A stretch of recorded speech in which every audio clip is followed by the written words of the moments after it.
2023-24 का बजट, जिससे अपेक्षा थी कि किसानों के बड़े आंदोलन के बाद किसानों को हर उपज का सही दाम देने के लिए कुछ विशेष बजट आका जाएगा, उस बजट से बिल्कुल ही उल्टे कदम चली है सरकार।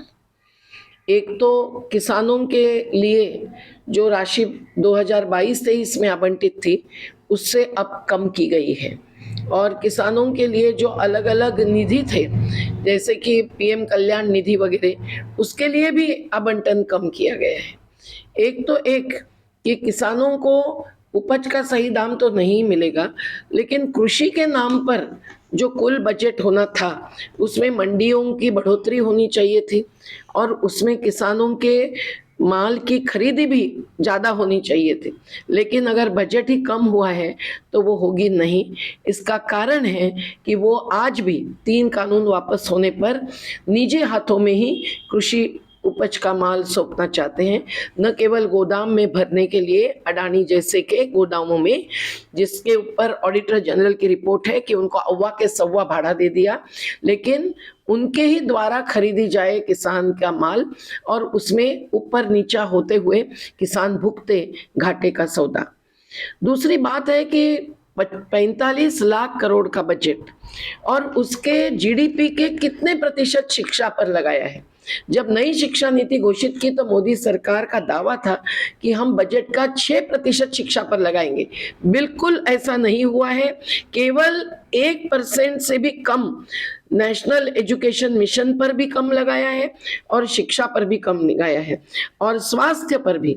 जो लॉकडाउन में लोग भुगते हैं निजी अस्पतालों की लूट को, उसके बावजूद आज निजीकरण को ही बढ़ावा देने की दृष्टि से 1% से कम एक्चुअल स्वास्थ्य में इन्होंने बजट लगाया है।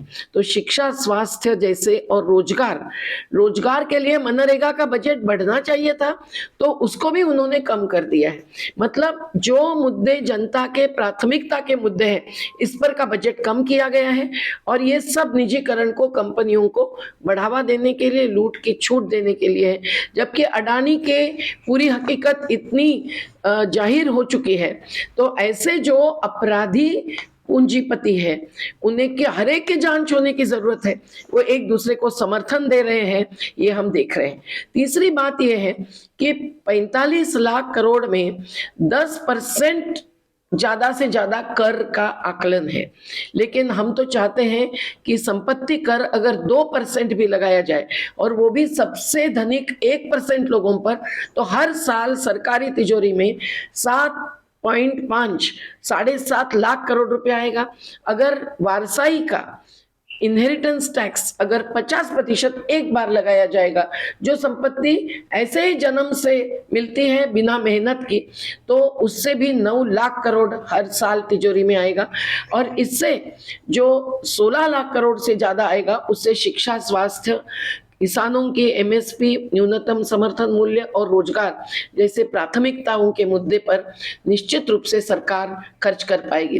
पर सरकार चाहती नहीं है। सरकार चाहती है कि मध्यम और उच्च मध्यम वर्ग के लिए ही जो वस्तुएं उपभोग के आधार होती है, उसको सस्ता करे और उसको ही बढ़ावा दे दे बजट के द्वारा।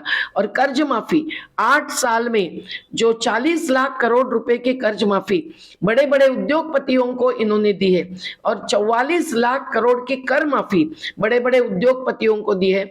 इस बजट से तो और गंभीर स्थिति पैदा होने वाली है, ये निश्चित। और इसीलिए इसका विरोध आज देश भर के जन संगठन के साथी हिम्मत से अपनी आवाज उठाकर कर रहे हैं।